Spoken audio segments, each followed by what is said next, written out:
Hall totally भूत बंगला होता. तात्यासाहेब इंगळेनं या हॉलच्या बाहेर जर काँग्रेस उपटले साहेब, या हॉल मध्ये मी लोकांना जेव्हा बिझनेस चालू करता ना त्यावेळेस कंडिशन नाही काहीच नव्हतं त्यावेळेस. या पळणी सरकार आला तर पलीकडचं ते गेट होतं ना, पलीकडचं गेट, त्या गेट वरून मी उड्या मारून आतमध्ये यायचं का थरम्याचं करून तिथपर्यंत मी 6 सीटर न्यायचं. साहेब समजून घेतलं मला मार्केटमध्ये काय करण्याची गरज आहे. माझ्या आयुष्यामध्ये इंडस्ट्री आली ना, जो तात्यासाहेब इंगळे त्या गेटनं 6 सीटर आतमध्ये उडी मारायचं ना, याच इंडस्ट्रीची ताकद समजून घेतलं मला काय गरज आहे. हात आला अशा कोर्ट मध्ये लोकांचा.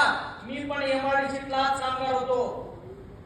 10-12 वर्ष एमआयडीसी मध्ये ना 8-8 तास 16-16 तास गावासाठी मेहनत केला मुलगा मित्रांनो मी. आज ताकद बघा ना इंडस्ट्रीची. जो तात्यासाहेब इंगळे 6 सीटर हिंदू उतरून द्यायचा ना, बाहेर रुपयात 1 करोड जागा घेऊन आला शनिताज. 1 करोड जागा घेऊन आलोय. मी तुम्हाला सांगत नाही की तुमच्या पण आयुष्यामध्ये हे दिवस लगेच येतील, पण मी तुम्हाला नक्कीच सांगू शकतो तर माझ्या आयुष्यामध्ये येऊ शकतात ना, तुमच्या आयुष्यामध्ये एक दिवस हे नक्की येतील साहेब, 100% येतील. फक्त समजून घेणं गरजेचं आहे. सर्वात प्रथम मला खूप आज मस्त वाटतंय सर, जे काही आमचे पैठणी आजीवर आहेत त्या पैठणी आजीवरचं मी अगदी मनापासून त्या राज्यावर लोकांसाठी मनापासून अभिनंदन करतो साहेब. एकदा त्यांच्यासाठी तुमच्याकडून जोरदार टाळ्याची अपेक्षा करतो. तसेच सर्व rank holder TC to RTC, सगळे जुने रँक होल्डर आणि नवीन बनलेले सगळे रँक होल्डर त्यांचंही मनापासून अभिनंदन करतो. सगळ्यात महत्वाचं आज जे काही या प्रोग्राम मध्ये ज्यांच्यासाठी हा प्रोग्रामाचा ऑर्गनाइज केलाय असे आमचे ब्रँड न्यू एसटीसी, आमचे मेडिकलचे ओनर ज्ञानेश्वर साळुंके सर आणि महेश मेळमेणा सरांसाठी पण एकदा जोरदार टाळ्या झाल्या पाहिजे. आज तसेच गोवा अचीवर आणि आज या प्रोग्रामला उपस्थित राहिलेले ज्यांच्यामुळे या प्रोग्रामची शोभा वाढली असे आमचे गाववाले, आमच्या सोलापूरचे येणाऱ्या काही महिन्यातले सीटीसी लीडर दिगंबर आंबोरे सरांसाठी तुमचं सर मनापासून वेलकम करतो आणि धन्यवाद देतो तुम्हाला की आमच्या पुण्यासाठी तुम्ही वेळ दिला.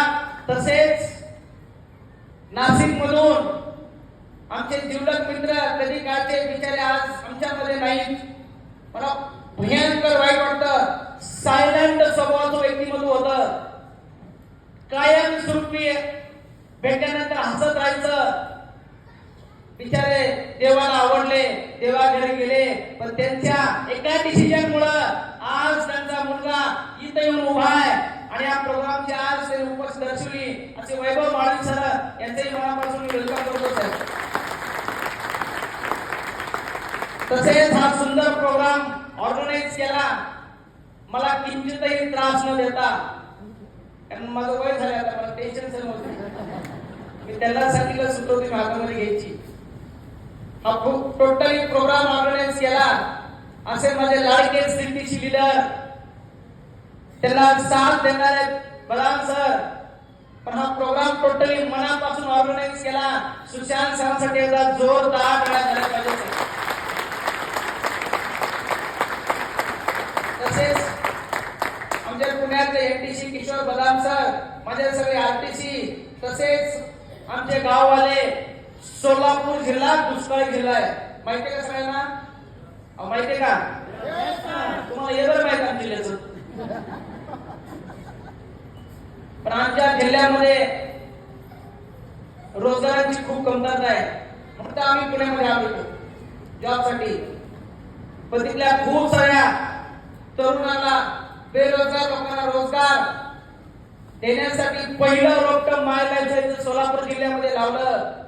तसेच सोलापूर जिल्ह्याचे पहिले आयटीसी व्यक्तिमत्व, आयटीसी प्लस एमराड व्यक्तिमत्व ज्यांनी माझ्या शब्दाला मान देऊन आज प्रोग्रामची शान वाढवली असे श्यामराव वागल सर यांच्यासाठी पण एकदा मनापासून टाळ्या झाल्या पाहिजे. वेलकम करतो सर.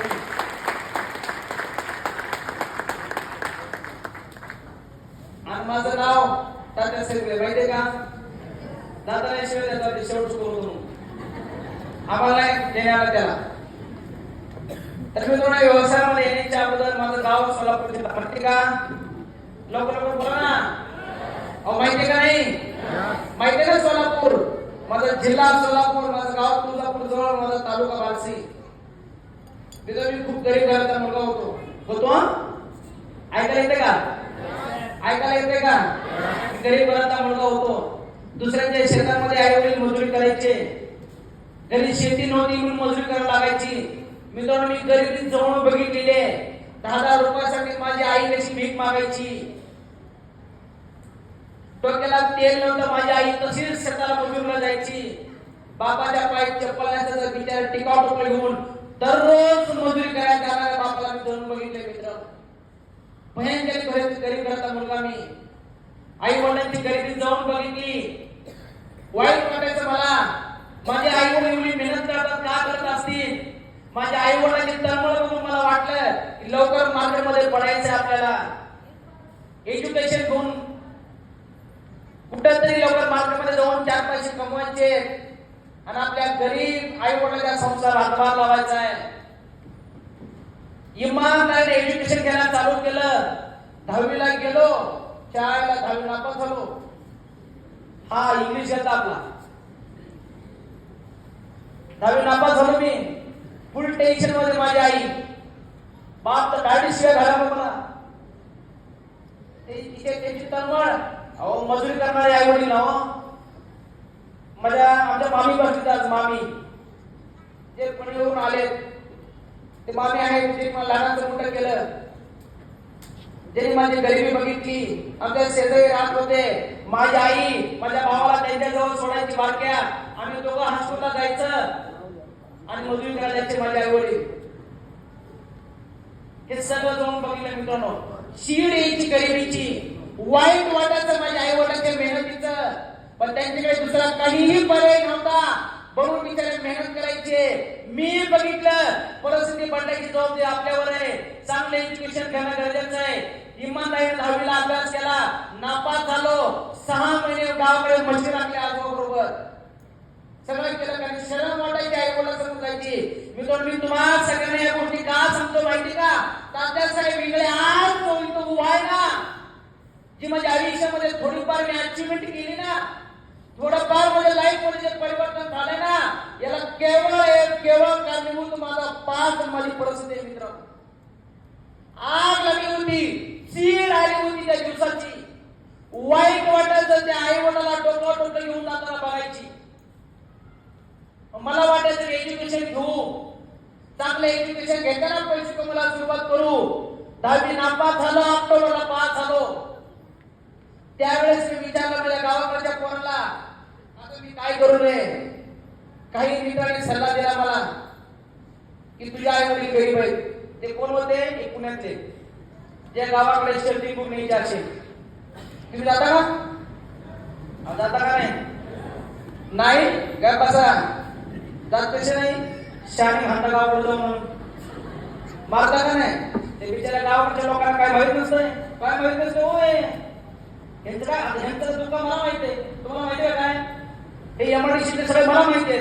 हे शाळेवरून घरी म्हणतात ही शाळी शर्टी बिटी करून. मला माहिती आहे ना, 12 वर्ष काढले एमआयडीसी मध्ये मी. हा मग हे शर्टी करणारे एमआयडीसीतले कार्यकर्ते गावाकडे शर्टी करून यायचे. मला वाटत काय लाईफ आहे यांचं. कशी ती जिंदगी पुण्याच्या लोकांची. शर्टी करून गावाकडे येतात.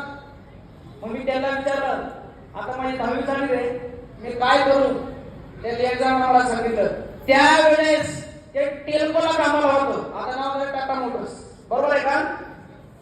त्यानं मला सांगितलं, दादा तुझे आई वडील गरीब आहेत. म्हणलं माहिती आहे मला. एज्युकेशनला खूप पैसे लागतात. म्हणलं मग काय, 2 वर्षे आयटीआय कर, पुण्यामध्ये ये, मोठ्या मोठ्या कंपनी मी बोलता का असं गावी जाऊन इथं नाही गावी काय बसा बोलता मला माहिती आहे बोलता ना त्यांना काय माहिती असते कुठं काम करते ते मी त्याचं ऐकलं मोठ्या मोठ्या कंपन्या पैसे कमवायला सुरुवात करशील तुझ्या गरीब आई वडिलांच्या संसाराला हातभार लागल मला ते पाहिजे होतं वरून त्याने मला डायलॉग मारला एक कोणता परमनंट होशील मला त्यावेळेस ते आवडायचं आता नाही त्यावेळेस आवडायचं हे मी ऐकलं त्यावेळेस निर्णय घेतला म्हणजे यानं आयटीआय केलाय आपण आयटीआय करायचा त्यानं सांगितलं 2 वर्ष आयटीआय कर ये पुण्यामध्ये मोठा एमआयडीसी केली आहे वरून त्यानं सांगितलं फिटरच घे मतलब का मी फिटर घेतलाय लोक घे 2 वर्ष फिटर घेतला काय नाही हो 2001 मध्ये हेच ते गावाकडचं खेड्यातलं गरीब घरातला पोरग या लोकांना भाळलं आणि पुण्यामध्ये परमानंटच्या आशेनं 4-5 हजार रुपये येतील 2,000 रुपये आई वडिलांना देऊ गावाकडे टायमिंगवर जेवण करतील बिचाऱ्यांची मेहनत कमी होईल म्हणून साहेब गाव सोडून पुण्यामध्ये आलो मी मला माहित नव्हतं मार्केटची परिस्थिती मला माहित नव्हतं काय होणार आहे मार्केटमध्ये मी खूप स्वप्न बघायचो मी आयटीआयला असताना पण मला हे आज कळलं मार्केटमध्ये आल्याशिवाय मार्केटमध्ये पडल्याशिवाय ना मार्केटची परिस्थिती समजत नाहीये खरे खोटे आवाज नाही खरे खोटे तुम्ही ते दिवस आठवा ना ज्या दिवशी तुम्ही गाव सोडून पुण्यामध्ये आले होते काय स्वप्न रंगवले होते तो दिवस आताची परिस्थिती डोळ्यासमोर ठेवा कुठे गेले ते स्वप्न कुठे गेले ते स्वप्न काय दिवस आले का तुम्ही मेहनत नाही करत का सर करता मेहनत मला माहित आहे एमआयडीसीला कामगार किती मेहनत करतोय मला माहित आहे ह्याचा किती छळ होतोय मला माहित आहे हा किती इमानदारीने काम करतो कंपनीमध्ये त्यावेळेस त्याला पेमेंट मिळतंय याचं घर चालतंय काम करत नाही आपण 15-20 वर्षापासून काम करतोय सर इमानदारीने काम करतोय सेकंड शिफ्टला जातोय साहेब म्हटला ना थर्डला थांब नाईट शिफ्टला आपण थांबतोय साहेब कुठंतरी घरावर खूप मोठ्या जबाबदारी आहेत मुलांचं फ्युचर आहे मुलांचं करिअर आहे पुण्याच्या सिटीमध्ये राहतोय एक्स्ट्रा इन्कमची गरज आहे बिचारा ओव्हर टाइम करतोय गेल्या 20 वर्षामध्ये किती तरी तुम्ही मेहनत केली साहेब 15-20 वर्ष काम करून का ते स्वप्न कुठे गेले का झाले हे दिवस का आले हे दिवस मी तुम्हाला सगळ्यांना विनंती करतोय साहेब सावध रहा मार्केटमध्ये भयंकर मोठं कॉम्पिटिशन आहे सगळ्यात महत्वाचं टेक्नॉलॉजीने जन्म घेतलाय आपल्यासारख्या सर्वसामान्य व्यक्तीला पैसे कमवणं स्वप्न पूर्ण करणं खूप कठीण बनलंय साहेब सावध राहा वाईट या गोष्टीचं वाटतं अजूनही हा व्यक्ती 8 तास 16 तासामध्ये गुंतलाय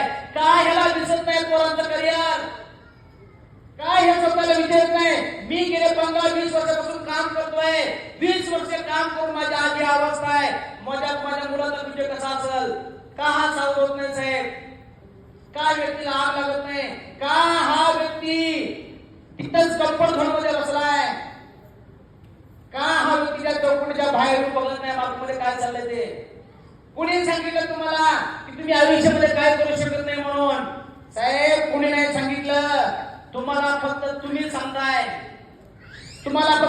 सांगताय सर मी 2001 मध्ये पुण्यामध्ये आलो होतो माझा पहिला पिरियड झाला मॅथ्स कंपनीमध्ये जिंतूर स्टेशनला तिथं होतो मी आपण डिसिप्ला तिथंच माझी सुशासनाची ओळख झाली होती तिथून नंतर धर्मेशला गेलो परत मॅथ्सला गेलो 6 महिने परत टाटा मोटर्सला आलो साहेब असं करता ना पिंपरी चिंचवड एमआयडीसी मध्ये रांजणगाव चाकण एमआयडीसी मध्ये ना मी 10 वर्षांमध्ये 11 कंपन्यात टेम्पररी बेसिसवर काम केलंय सर टेम्पररी बेसिसवर काम केलंय काम करताना वाटायचं कसं होणार आपल्या लाईफचं किती मोठ्या अपेक्षेने माझी आई माझ्याकडे बघती किती मोठ्या अपेक्षेने बापाने मला पुण्यामध्ये पाठवलंय आणि आज बघितलंय एमआयडीसीची अवस्था भीती वाटायची करिअरची टेन्शन यायचं मित्र मला माझ्या फ्युचरचं, कारण मी या लोकांनाही बघायचं जे लोक 10 वर्षापासून पुण्यामध्ये काम करतात. मी म्हटलं ह्यांची अशी अवस्था आपली कशी असणार. एक मन मला सांगायचं, तिथं बसलेल्या खूप लोकांना अजून सांगतंय, मला सांगायचं होईल काय ना काय होईल. जे तुम्हालाही सांगतात 30 वर्ष काम करून पण होईल काय ना काय. इथं होत बिल काय नसतं, इथं करावं लागतं साहेब मार्केटमध्ये या. पण मला वाटायचं होईल काय ना काय. साहेब असं करताना मी पार्ट टाइम मध्ये श्री बुधवार काम केले, पार्ट टाइम मध्ये मी ना कपड्याच्या दुकानात घड्या घालायची कामं केले. वाटायचं कधी बदलणार हे दिवस. एक चान्स मला माझ्या आयुष्यामध्ये पाहिजे होता परिस्थिती बदलण्याचा. काम करायची तयारी होती, इमानदारी माझ्या रक्तात जमत होती, कारण का मी गरीब घालता होतो. मला एक चान्स पाहिजे होता. अशाच परिस्थितीमध्ये असताना ना तुम्हाला कशी जाणून बसवलंय. माझा मित्र मला पुण्यामध्ये घेऊन गेला होता. त्या काळामध्ये ज्या वेळेस पिंपरी चिंचवड मध्ये असे प्रोग्राम होत नव्हते. पिंपरी चिंचवड मधला तात्यासाहेब इंगळे माय लाईफ स्टाईलचा पहिला व्यक्ती की ज्यानं चालू केलं बिझनेस आहे तेव्हा पिंपरी चिंचवडमध्ये. मी पुण्यामध्ये बघायला गेलो होतो. पुण्यामध्ये असा माहोल बघितला, कोर्टमध्ये लोकांना बघितलं. अहो मी एमआयडीसीला कामगार हो साहेब, मी हात काय केले गेल्या 11 वर्षामध्ये. पुन्हा सुपरवायझरला बघत होतो मी, शर्टिंग केलेलं. इथं कोर्टमध्ये लोकांना बघितलं साहेब मी. मला नाही कळलं काय चाललंय ते. मला या गोष्टी पसंत नव्हत्या. मला या लोकांच्या आकडे नाही बसले. मला या गाड्यांचे नाव माहित नव्हते. ज्यांनी आणलं ना मी त्याला शिव्या घातल्या म्हणून मला आणून कुठं बसवलं तू. कारण मी कामगार आहे एमआयडीसीला. मी कधी 10,000 रुपये महिन्याचे नाही बघितलं. इथं लाख रुपये आठवडा सांगतात. त्याला कळायचं की पाईपलाईन छोटे येण्याची एमआयडीसीला आहे ना, याला लाख रुपये बसणार नाही. कारण येणार लाख रुपये मॅनेजर बघितले, मोठे मोठे मॅनेजर लोकांचे. शॉपचा मॅनेजर नाही, ते त्यासाठी फिरतो जनरल मॅनेजर एवढी लोक यांना पेमेंट 2-2 लाख असतं. हे मी कंपनीमध्ये बघितले. मला हे पत्र नाही, मला ही इंडस्ट्री माहित नव्हती. मला ती इंडस्ट्री माहित होती. 8 तास काम करायचंय, महिन्याचं पेमेंट घ्यायचंय. मला हा कन्सेप्ट माहित होता. मला एक चेन वाटायचे बघितल्यावर, मला ही स्कीम वाटायची हो साहेब. मला वाटतं मेंबर बरोबर धंदा हा नाही पत्र. ज्यांनी आणलं ना त्यानं काही गोष्टी समजून सांगितले. हा खूप डीप मध्ये विषय, पण त्याच्या काही शब्दावर विश्वास ठेवला आणि 4-5 लाख रुपये नाही, आठवड्याला 2,000 रुपये येतील म्हणून या व्यवसायामध्ये आलो साहेब. भयंकर वाईट दिवस काढले व्यवसायामध्ये आल्यानंतर मी या बिझनेस साठी चहा विकले, जॉब फुल टाइम सोडून दिला साहेब. मी फाईल टाकली आतमध्ये, बाहेर नाही काढली. भयंकर त्रास झाला. या बिझनेस मध्ये आल्यावर इकडे खंडातली मी पहिली 2 व्हीलर परचेस केली 6 महिन्यानंतर. जो मला विश्वास आला ना, परत मागं नाही बघितलं. आज माझ्या आयुष्याची साहेब ही 6वी गाडी माझ्या लाईफची. तिथून नंतर पहिली गाडी परचेस केली मी स्विफ्ट आहे, नंतर घेतली कॅप्टिवा, नंतर घेतली वर्ना. आता पार्किंगला गाडी उभा आहे 40 लाखाची फॉर्च्युनर. तिच्याकडे बघू वाटत नाही आता, कारण त्याने 1 वर्षापूर्वी गाडी घेतली, बाहेर उभा आहे. 1,03,00,000 रुपयाची जगवान साहेब माझ्या आयुष्यात चालू आहे. इथं सगळे समजदार लोक बसलेत, काही अनुभवी लोक बसलेत. तुम्हाला अतिशक्ती वाटत असेल साहेब, तुम्ही विचार करावं. ज्याचं शिक्षण 10वी, ज्याला हिंदी क्लिअर बोलता येत नाही, इंग्लिशचा आपला संबंध नाही. हा कधीच संबंध नाही. तुम्ही जर मार्केटमध्ये जाऊन सांगा बरं, एमआयडीसीला कामगारानं 1 कोटी रुपयाची गाडी घेतली, लोक तुम्हाला मारतील. मग ती का बस आमच्या पिढ्या गेल्या, आपलं खानदान काम करतोय. इंडिका घेतली, तिलाच मेंटेन करतोय. फॅक्ट आहे मार्केटमध्ये, फॅक्ट आहे सरी. आज विचार करा ना सर तुम्ही. मला कधीतरी एमआयडीसीत फिरलं ना, त्याला माझ्या डोळ्यात पाणी येतोय. कारण मुंबईत फिरायचं मी 5 गुण एमआयडीसी या गल्लीला ब्लॉक माहिती मला. इथला त्या टाकाने एमआयडीसीला सगळं माहिती मला. पर साईडवर गेलोय, पायी गेलो मी ऍप्लिकेशन द्यायला, काय माहित नाही मला, सगळं माहिती आहे. तो सध्या तात्यासाहेब इंगळे आयुष्यामध्ये डिसिजन घेण्याची वेळ आली त्यावेळेस मला खोटं वाटायचं, मला पटायचं नाही, माझ्यासाठी हा बोध विषय होता साहेब टोटली. पण डिसिजन घेण्याची वेळ होती, डिसिजन घेतला, त्याच्यामुळे आज मी उभा आहे. खरे खोटे साहेब, त्याच्यामुळे मी उभा आहे आज. बघा ना परिवर्तन. राहिला भाड्याच्या रूम मध्ये, आज 1 करोडचा फ्लॅट.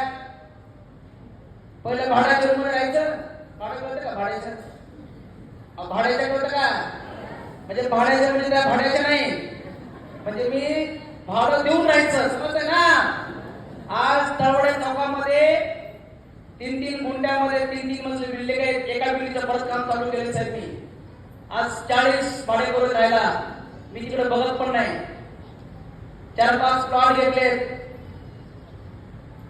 जी गरीब आई वडील दुसऱ्या शेतामध्ये मजुरी करायची ना, गेल्या 3 वर्षापूर्वी ब्रेकचा गाडी माझ्या आई वडिलांनी फिरायला दिलेली.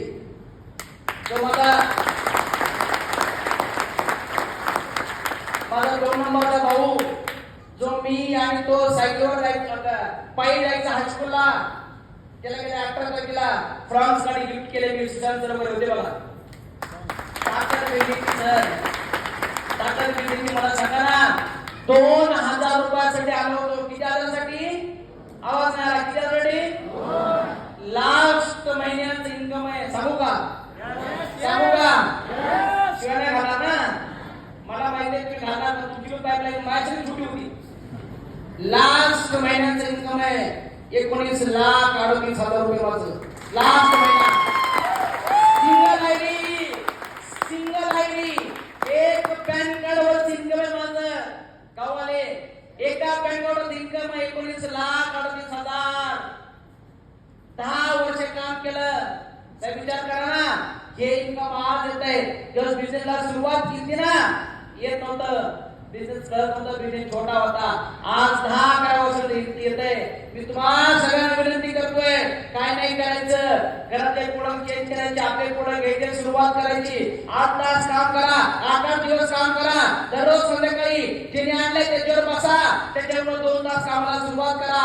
मी म्हणतो आज नाही, 5 वर्ष इमानदारीने काम करा साहेब. बाद झालं. गेले 20 वर्ष करतायत ना, करता का नाही? आवाज येत नाही. गेले 15-20 वर्ष काम करता का नाही? काय झालं?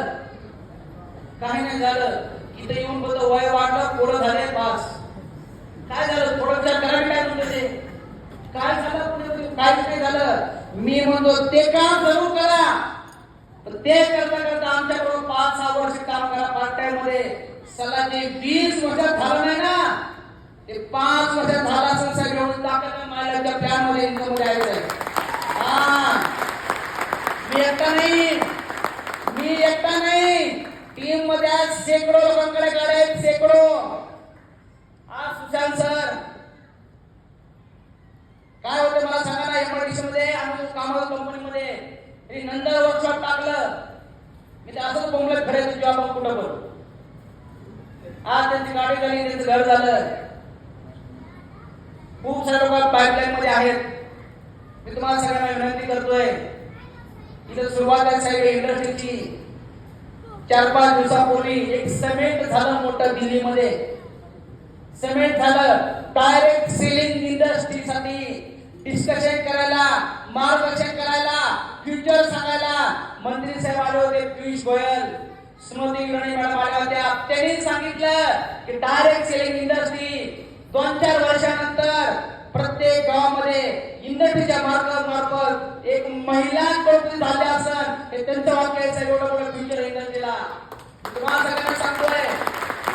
काळ बदललाय. टेक्नॉलॉजीमुळे इन्कम करण्याचे माध्यम बदललेत. काय लोक अजून त्याच कुठेतरी इन्कम करायचा प्रयत्न करतात, पण त्या जॉब, छोटा मोठा व्यवसाय, इन्कम करायचे माध्यम बदलले टेक्नॉलॉजीमुळे. एक नवीन माध्यम इन्कम करायचं, तो ऍक्सेप्ट करा, समजून घ्या, सुरुवात करा. जर जुन्याच पद्धतीने इन्कम करायचा प्रयत्न केला ना, अजून 10 वर्ष करा, परिस्थिती हेच असेल साहेब.